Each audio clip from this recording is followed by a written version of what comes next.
वर्धमान नामक शहर में एक बहुत ही कुशल व्यापारी दंतिल रहता था।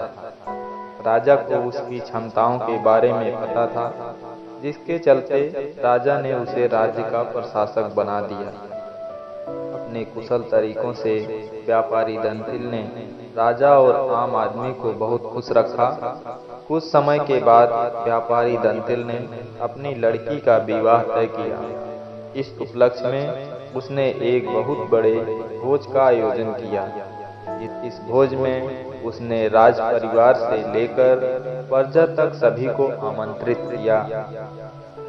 राजघराने का एक सेवक जो महल में झाड़ू लगाता था, वह भी इस भोज में शामिल हुआ, मगर गलती से वह एक ऐसी कुर्सी पर बैठ गया जो केवल राज परिवार के लिए रखी हुई थी। सेवक को उस कुर्सी पर बैठा देखकर व्यापारी दंतिल को गुस्सा आ जाता है और वह सेवक को धुतकार कर वहां से भगा देता है।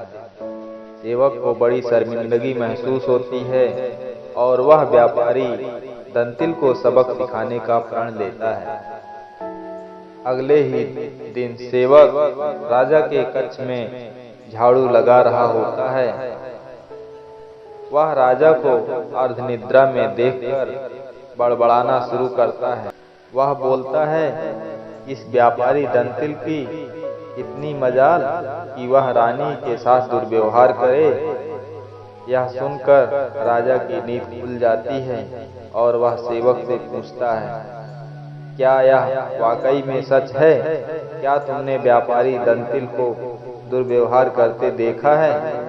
सेवक तुरंत राजा के चरण पकड़ता है और बोलता है, मुझे माफ कर दीजिए, मैं कल रात को सो नहीं पाया।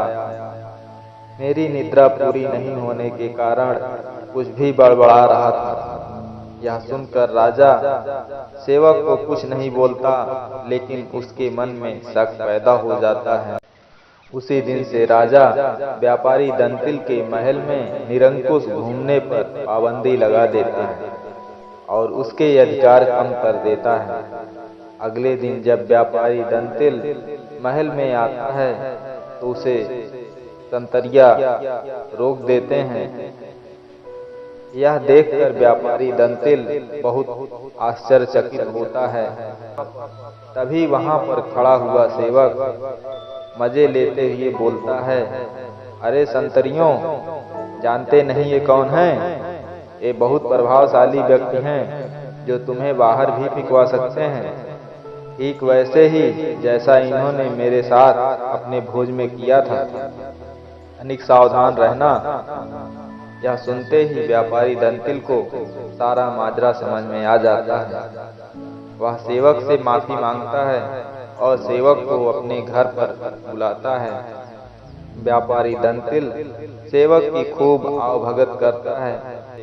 फिर वह बड़ी विनम्रता से भोजन वाले दिन किए गए अपमान के लिए क्षमा मांगता है और बोलता है कि उसने जो भी किया गलत किया।